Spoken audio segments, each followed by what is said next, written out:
Bienvenidas, bienvenidos y bienvenides a un nuevo video de Metas. Yo soy Ruby Tapia y espero que estés pero muy bien. Y oigan, en este video vamos a tener algo muy impresionante porque hablaremos sobre los O-Parts. Pero antes de comenzar con este video quiero darle la bienvenida a mi compañero no solamente de vida sino de podcast y demás, mi esposo Jesús Vega. Jesús, ¿cómo estás? Feliz, Ruby, feliz de estar otra vez aquí contigo. Vamos a ver de qué tema vamos a hablar hoy. Estoy ansioso, quiero descubrir todo lo que hay detrás de esta temática. Pues mira, hoy hablaremos sobre los O-Parts. ¿Tú sabes qué son los O-Parts? Sí, claro, ¿quieres que te lo explique? A ver, bueno, a mí y a toda la audiencia que nos ve. Muy bien, aquí tengo una definición de qué son los O-Parts y es que por su traducción directa del inglés son artefactos fuera de lugar. Son artefactos atemporales, es decir, estos son objetos arqueológicos que según algunos investigadores no encajan con el contexto histórico en el que fueron encontrados. Se consideran misteriosos porque parecen demasiado avanzados para la época en la que se cree que fueron creados. O sea que, por ejemplo, pueden ser computadoras, celulares, carros, ¿no? Sí. Que no existían hace muchísimos años, hace 1000 años, 10,000 años. Imagínate que nuestras abuelitas se encontraran así en su infancia, jugando con los juguetes que corresponden a su época, y de pronto encuentran un Xbox. Ellas no van a saber qué es un Xbox, ni para qué funciona, ni cómo usarlo, ¿sabes? Sino hasta que pasan los años y pasa mucho tiempo y alguien más se da cuenta de que ese Xbox no correspondía a esa época. O sea, pero entonces supongamos el ejemplo, el Xbox no lo sabían utilizar, pero ya estaba ahí, Ahí estaba, o sea, estaba en esos años sin que correspondiera con aquellos años. Sobre esto hay muchos mitos, ¿no? Supuestas imágenes en las que salen celulares, cuando aún no se inventaban los teléfonos móviles, que supuestamente salen tablets, cuando aún no se inventaban las tablets, ¿no? Entonces ese es el tema de hoy. Y es que supuestamente también dicen que estos objetos que son atemporales, pues son encontrados la mayoría accidentalmente. Sí. ¿No? O sea, de casualidad, ¿no? Porque hay veces que o lo viste en fotografías, ¿no? O lo viste, pues sí, más que nada en fotografías o hasta en pinturas, ¿no? Que son como algunos ejemplos que traemos el día de hoy. Sí, correcto. Oye, pues a ver, dame el primer ejemplo. Vamos con el primer ejemplo del día, es la batería de Bagdad. Okay. Antes de comenzar, quiero explicarte que fue encontrada en los años 30 y cuando se encuentra, se pensó que era usada por los antiguos mesopotámicos. La descubren, piensan que ellos la ocupan, pero cuando piensan que ellos la ocupaban, es cuando dicen de qué forma la ocupaban. ¿Por qué? Ve la imagen. Pues sí, ¿qué tal si nos puede ayudar hoy en día, no? O algo. Esta imagen... ¿A qué le relacionas esa batería de Bagdad? Mira, si tú no me dices que es una batería, yo puedo relacionarlo que es donde colocan las cenizas de las personas. Como una urna, ¿no? Ajá, como la urna. O sea, porque digamos que si es como una batería que tradicionalmente la conocemos, pues está muy grandota, ¿no? O sea, pues ahí ¿para qué la van a utilizar? Pues ¿qué van a conectar? ¿Un edificio o qué? Exacto, o sea, cuando la encuentran piensan lo mismo que tú, que era para almacenar algo. Ok. Cuando dicen que podría almacenar el ser humano de esos años aquí, es cuando entra el debate sobre, pues vamos a ver qué función tiene. Uh-huh. Y es que tiene una de las características más curiosas porque su diseño es el similar a una celda galvánica. ¿Qué es una celda galvánica? Una pila. Ah. Así como las conocemos las pilas hoy en día, que tienen un polo positivo y un polo negativo, así es esta batería de Bagdad. Si la ves, digamos, tiene en la parte de arriba un polo similar a la parte donde la pila tiene un piquito. Uh-huh. Ah, sí, cierto. Y en la parte de abajo tiene una parte plana, similar a la pila. Claro. Entonces ellos dicen, o sea, este diseño es curioso para almacenar quizás agua, ¿no? Uh-huh. ¿Por qué ese diseño? ¿Por qué esas propiedades? Otra de las ideas que los hace pensar eso es cuando empiezan a analizar su fondo y se dan cuenta de que tiene facultades para propiciar que haya un posible electrolito. ¿Qué es esto? Que quizás podían echarle dentro algún tipo de combustible que sea un combustible apto para esa época y que a través de su polo positivo y su polo negativo, que desconocemos cómo se le llamaba en esos años, pero se activara lo que tiene en su interior como un tipo de combustible para generar energía. Ok. Se intentó experimentar con réplicas de esta batería y resulta que sí, se puede usar como una batería.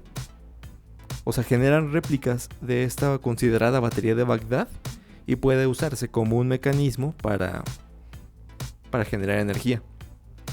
Es una incógnita que se le echaba en su interior. Se piensa que pudo haber sido quizás el jugo de algún cítrico, que pudo haber sido quizás algún tipo de vinagre, que pudieron haber sido quizás alguna mezcla, ¿no?, de sustancias de la época para activar ese efecto, digamos. No, y aparte ahora me da curiosidad que conectaron la tele. Eso es una de las cosas que hace que sea esto intrigante, ¿no? Porque piensan, si esto en verdad era un tipo de energía que se aplicaba en esa época, ¿qué era lo que alimentaba? No tiene sentido, como tú lo acabas de mencionar, ¿no? Si no tenían, o creemos que no tenían autos, que no tenían televisiones, que no tenían electrónicos como ahora los tenemos, pues entonces, ¿qué alimentaban? Bueno, a eso se le suma un efecto que es la galvanoplastía. ¿Qué es la galvanoplastía? Es que cuando ellos le echaban, o se pensaba que le echaban esas sustancias dentro de esta batería, se podía producir algún tipo de fenómeno como lo que ahora conocemos como fundir hierro. Ellos, digamos, fundían químicos. Y una de las hipótesis en torno a los usos que se le daba a esta pila o batería de Bagdad es que funcionaba como un recipiente para fundir químicos o ciertas sustancias de la época con el objetivo de recubrir otras artesanías, otras joyas u otros mecanismos que sean de la época. ¡Wow! ¡Qué increíble! Lo que digamos es un hecho es que era un recipiente usado para almacenar algo y que tiene dos polos que tenían una finalidad en aquella época, sea la de cerrarlo, sea la de activar lo que hay dentro, sea lo que sea para alimentar algo externo, pero existía ese mecanismo. ¡Qué increíble! ¿Qué opinas al respecto? No, pues sí fue un invento del ser humano, qué inteligente ha sido, ¿no? Nada más que ahí nos hubiera dejado una notita de sirve para esto, ¿no? Y ojalá que hagan una réplica y así sepamos para qué sirve. Han hecho réplicas, es lo que te decía. ¿Sí? Han hecho réplicas exactas. Ajá. Y funciona, tiene las propiedades de una pila como la conocemos hoy en día. Pero sí sí, alimenta algo. El control, el reloj. Alimenta algo con energía. Órale. Eso está bien interesante porque sobre todo pensando que cuando se descubre, la primera respuesta al verla que tiene capacidades de recipiente es que dicen las personas, los arqueólogos, ¿no? Era algo que era usado para almacenar pergaminos y quizás para algún tipo de ritual religioso. Claro. ¿Y qué no? Sorprendentemente, ¿no? Pero entonces, vuelve la pregunta que tú lanzabas. Si existe una batería en aquellos años, ¿qué alimentaba? Que nos digan. Que nos digan. Hay que descubrirlo. ¿Ya conocían lo de la pirámide? La pirámide. Lo de la batería. Escríbanos aquí abajo si es que ya sabían lo de esta batería como un O-part. Sí, vamos con el siguiente O-part. A ver. Quiero que me digas a ver qué piensas cuando ves esta imagen. Ay, mira. Si nada más es así de ver la imagen, sí, me recuerda a los hombres X. Ok. ¿No? Al logo que está en círculo y la X. Pero yo creo que no tiene nada que ver con eso. ¿De qué le ves forma? De una rueda. Ok, ¿es una rueda? No, o sea, es como... O es como para transportar, llevar, ¿no? Algo, pero... Volante, digamos, un móvil, algo. Sí. Ok. Yo cuando la vi, o sea, me llamaba como una una noción del mecanismo de los relojes, de esos engranes, ¿no? Que hacen que funcionen las manecillas. Ay, claro. Y yo pensé que iba por ahí el asunto, pero esto es todavía más sorprendente. Y es sorprendente porque a pesar de que fue descubierta en 1901 allá en Grecia, se descubrió a través de las pruebas que se le realizan como carbono 14 o para determinar a través de la oxidación de los elementos, que fue usada en el siglo II a.C. O sea, hace muchísimos, muchísimos años. Y eso no es lo impresionante, o sea, sino que lo impresionante es que es considerada la primer computadora análoga de la historia. ¿Qué? Sí. ¿Antes de Chuchito ya había computadora? Antes de todo ya habían ese tipo de computadoras. No computadora como la conocemos hoy en día que requiere alimentación eléctrica o quizás esos mecanismos complejos o nano. O con la IA. Con la IA. Pero por eso es análoga.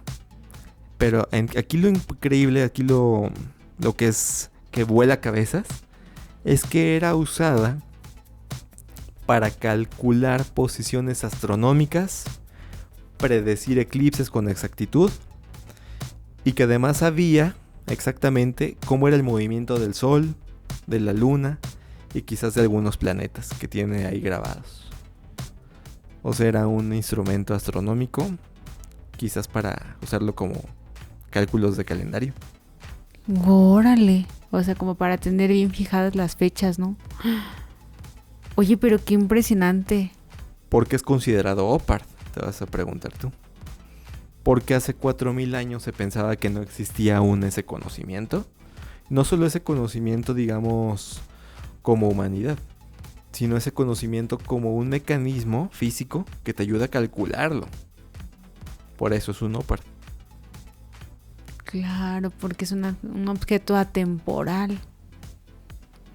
Oye, pero qué impresionante. ¿Crees que hoy en día el ser humano puede hacer un OPARD así? Yo creo que deben de haber varios OPARDs hoy en día, pero estamos tan infoxicados por todo lo que dicen los medios y mucha parte de la ciencia ficción, que empezamos a normalizar ciertos artefactos que podrían no ser correspondientes a nuestra época.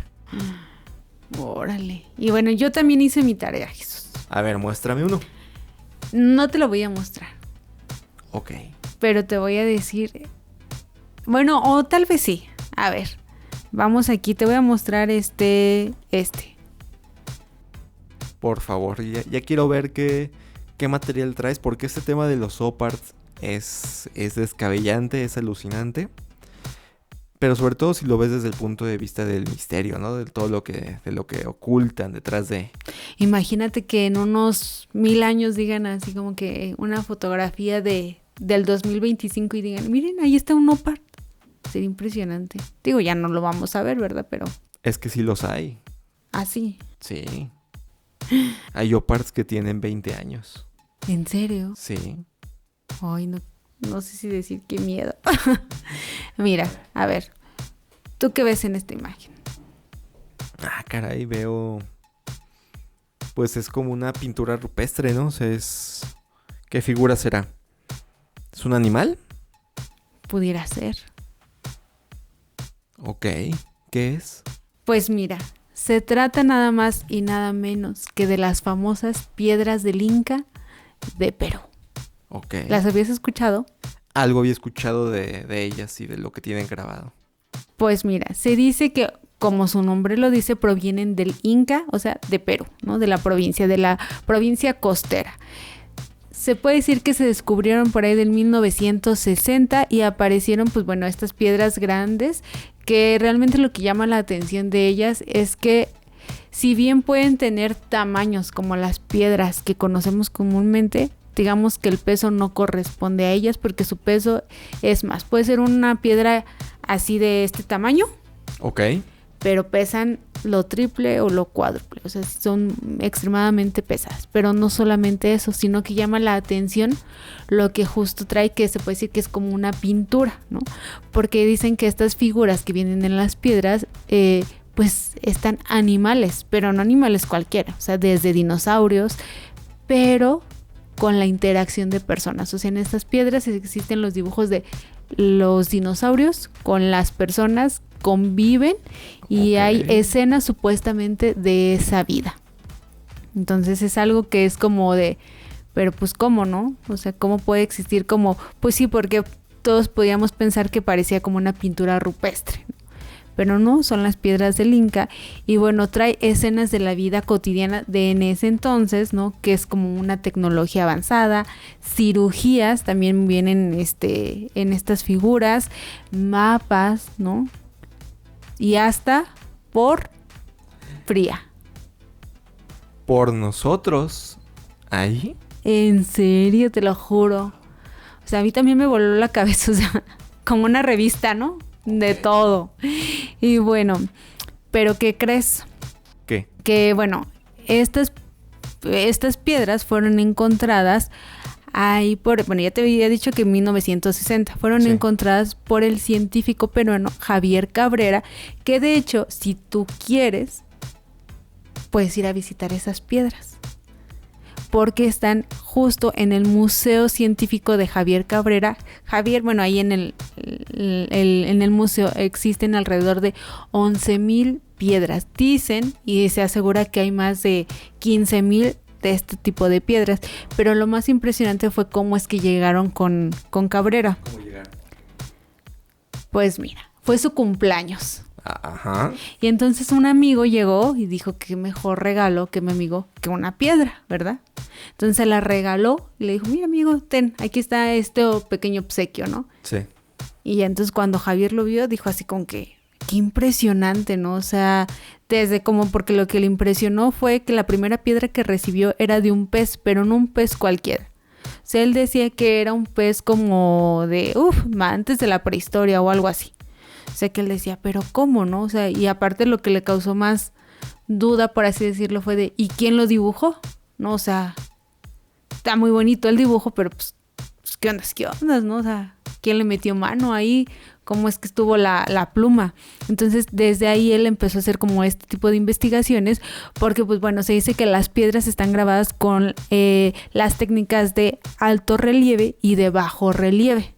¿Sabes qué es lo que son las técnicas? No tengo la menor idea. Bueno, las técnicas de alto relieve consisten en esculpir las figuras que sobresalen del plano en más de la mitad de su volumen. Algo así como, bueno, se utilizan para crear efectos tridimensionales. Y las piedras de bajo relieve consisten en crear imágenes o inscripciones en un fondo plano de una forma que las figuras sobresalen ligeramente. Entonces están como este tipo de dos técnicas en las piedras. Y bueno, Javier Cabrera decía que las piedras son una forma de ensayo, ¿no? O sea, que eran la forma de ensayo de estas personas para decirnos cómo es que ellos vivían en esa época, ¿no? Porque si bien fueron descubiertas en 1960, pues estas piedras tienen mucho más años, ¿no? Okay. O sea, por eso él decía que fueron como un ensayo, ¿no? De que las personas que querían comunicarse. Pero eso no es todo. Que lo más impresionante de Cabrera fue que él, pues digamos que denominó esta cultura, esta civilización o este grupo. Lo nombró como un hombre del gliptolito. Gliptolito. ¿Y eso por qué? Pues él decía que es una supuesta raza extraterrestre que convivió con los dinosaurios, pero que creó también al hombre moderno. Y por eso es que él decía que era un ensayo de estas piedras, que era como esta forma de decir de aquí existimos, aquí vivimos y miren, así vivíamos nosotros, ¿no? Para que ustedes se den una idea. Entonces, eso es lo más impresionante de estas piedras. De hecho, si ustedes están en su casa y no pueden ir a Perú, pueden meterse a visitar el museo y ahí les dan un recorrido virtual por el museo. Sí, y por ejemplo, ¿no? Sí se han hecho estudios sobre qué pasaría si el ser humano desaparece, ¿no? Nos extinguimos. Uh-huh. ¿Qué rastro quedaría de nosotros en el planeta, ¿no? Y lo que se piensa es que el rastro que quedaría de nosotros son residuos plásticos. ¡Qué feo! Supongamos, pasan 4,000 años después de la extinción humana, uh-huh. Surge otra civilización distinta, nueva, y ellos dicen, ¿no? Ay, mira, encontramos este elemento, sin saber que es plástico, sin saber para qué era usado, uh-huh. En igualdad de condiciones, digamos, que cuando encuentras un ópard. Ok. ¿qué pensarían de nosotros? O sea, la narrativa que giraría en torno a lo que se encuentre, quizás ni siquiera nos consideraría como propietarios de ese elemento, ¿sabes? Sí, porque bueno, nuestra pintura rupestre yo creo que serían los libros, ¿no? Si los encontraran. Pero ¿cómo los van? O sea, ¿cómo van a descifrar la letra? Porque ¿qué tal si esa letra nosotros mismos ya no cómo es? sabemos que la pintura rupestre es humana? ¿Cómo? Exacto. O sea, es un poco teniendo esta fe del pensar de que los habitantes de la Tierra que construyeron las pirámides, que construyeron todo lo que nos podemos imaginar, que desarrollaron ciertos mecanismos, ¿no? Para predecir la temperatura, para predecir las posiciones astronómicas. Son humanos. Es pura fe. Bueno, eso sí es cierto, que tal si eran extraterrestres. Como aquí lo decía Javier. Sí, no hay forma de corroborar eso, porque es imposible, en serio, es imposible. Pero es, digamos, mantener esa fe de que la misma civilización que construyó pirámides es la misma que hoy construye edificios. Vamos a llevarle un ONI, objeto no identificado. Pero bueno, vamos con una de las últimas evidencias. Mira, A ver. ¿conoces esa? No. Si lo ves, ¿te suena de algo? ¿Pensarías que es algo? ¿Te llamaría la atención por algo, de alguna forma? Pues no sabría qué es. O sea, mira, así. Ay, no, amigos, es que ustedes van a pensar que. Quién sabe qué vayan a pensar de mí. Pero para mí sería. O una bolsa, si fuera plástico. Pero siento que no, es que es como más roca. Ok. Ay, no. O sea, yo nomás veo un círculo y lo que me da como la relación sería un sacapuntas. Pero, ¿qué metían ahí? Cuando lo encontraron, la primera impresión que tuvieron de este elemento es que era parte de un mecanismo de un engranaje. Era un pedacito de un engranaje. Entonces lo encuentran y dicen, mira, hay que ver a qué se le cayó, ¿no? ¿Qué se rompió? Hay que ver qué la complementa. Claro, como una tuerca. Empiezan a investigar y dicen, ok, pues resulta que esto que encontramos es aluminio con 90% de pureza. O sea, es 90% aluminio puro. Y dicen, definitivamente eso no es algo... O sea, no pertenece a ninguna otra época de la humanidad, no pertenece a ningún otro elemento. Estamos hablando de algo contemporáneo a nosotros. Hay que ver si es de un barco, si es de un móvil, si es de algo, ¿no? Contemporáneo. Esa palabra es importante.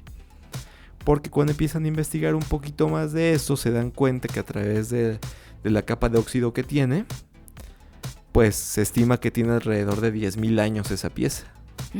Como las pinturas rupestres aquí en México. Y resulta que lo que está destacable sobre esto que se cuenta después de que se descubre esta pieza es que el aluminio no se encuentra de forma natural.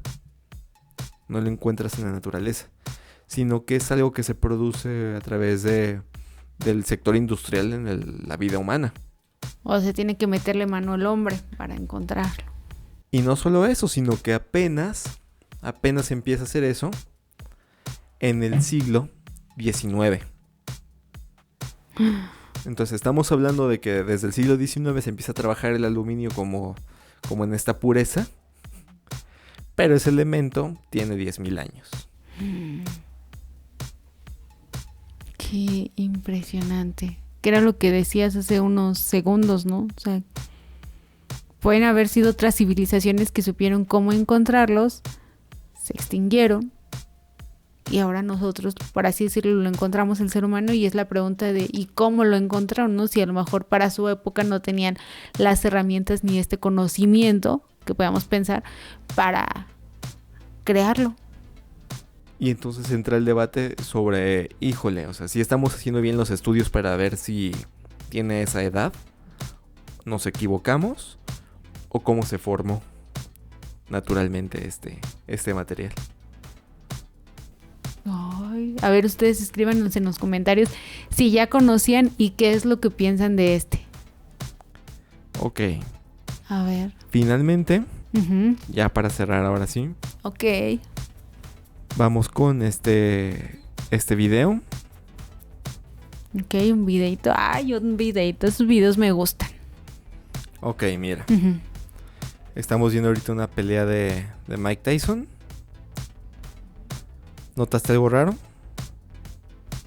Pues algo raro no creo.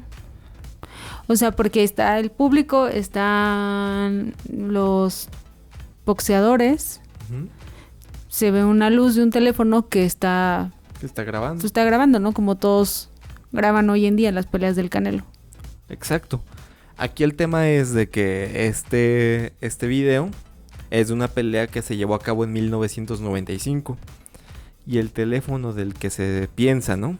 Que está aquí atrás de Mike Tyson en esta escena, es un modelo de Samsung. Un modelo que no se fabricó hasta muchos años después. ¿En serio? Entonces este es un Opart moderno, digamos. Ajá.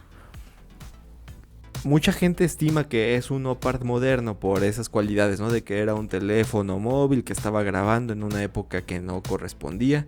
Hay quien piensa por las características de la persona que está atrás que quizás se trata de un modelo experimental, ¿no? De teléfonos móviles. Aún así en el 95 los teléfonos no tenían cámaras con esas cualidades, ¿no? Como se veía en la escena. No, pues sí estaban ahí casi los chips. No, los, ¿cómo se llaman? Olvídalo. Ajá. Pero bajo esa misma narrativa es que muchas personas también dicen, esto no es un Opart, es una cámara. Es una cámara porque la luz roja está parpadeando, como cuando pones una cámara en modo record. En definitiva, esa sí es la conclusión. Nunca sabremos ni quién es el propietario de ese dispositivo, ni qué era lo que tenía en la mano, ni si era un teléfono, si era una cámara, qué era. Y es que aparte resalta mucho porque es la única persona que trae un objeto así. O sea, porque los de al lado, y de hecho cuando abren la imagen, ni siquiera nadie más está haciendo como lo que hoy en día conocemos o lo que hoy en día se ve que vas a conciertos, que vas a donde sea y todos traen el teléfono. Ese es el hecho. Eso es lo que pase sobre si se descifra, ¿no? Posteriormente, ¿qué era ese dispositivo? Lo que nos deja la incógnita es el saber por qué una persona en una época que no se acostumbraba a eso decidió llevar o una cámara o un teléfono a una arena y ponerse a grabar como hoy en día es una costumbre habitual, ¿no? No, pues el señor no era de su tiempo. A lo mejor sí era de su tiempo, pero era más inteligente. Dijo, ¿qué tal Era si... más de su tiempo. Sí, era más de su tiempo. Dijo, ¿qué tal si ya no la puedo ver? Ya no hay retransmisión. Pues yo la grabo. Oye, qué impresionante. Creo que en vez de tener muchas respuestas, ahora tengo muchas dudas. Me voy a poner a investigar más. Y pues, no sé, ¿quieres comentar ahí y decir algo más, Jesús? Sí, quizás en una opinión personal sobre los Oparts. Yo considero que también, o sea, una de los fenómenos que creemos tener los seres humanos por naturaleza es darle explicación a todo, ¿no? Buscarle la explicación más lógica, la más funcional, la más racional. Pero también creo que tenemos algo como desde nuestros ancestros, que es la contemplación, que es donde involucra el arte. Entonces todos los Oparts que acabamos de ver, quizás hasta antes del último ejemplo, ¿no? Del teléfono, pueden ser expresiones artísticas a las cuales les tratamos de dar una forma de uso y no se trata nada más que una obra o una expresión artística de algún autor que después desencadenara en alguna fabricación humana. Un artista no comprendido para su época. Un artista no comprendido para su época. Wow, órale. Pues nunca sabremos. Algunas cosas sí para qué fueron creadas, algunas otras no, y seguiremos con muchas dudas.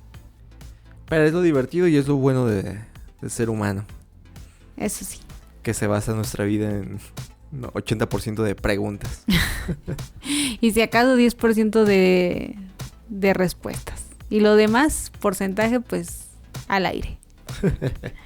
Y bueno, amigos, hasta aquí el video del día de hoy. Espero que les haya gustado este video de Oparts. Recuerden que si les gustó denle like, suscríbanse al canal y compartan qué otros OPART o si ya sabían de este tema conocían. Y bueno, recuerden que este y todos los videos son una producción de Jesús Vega. Yo soy Rubí Tapia, nos vemos en el siguiente video. Adiós.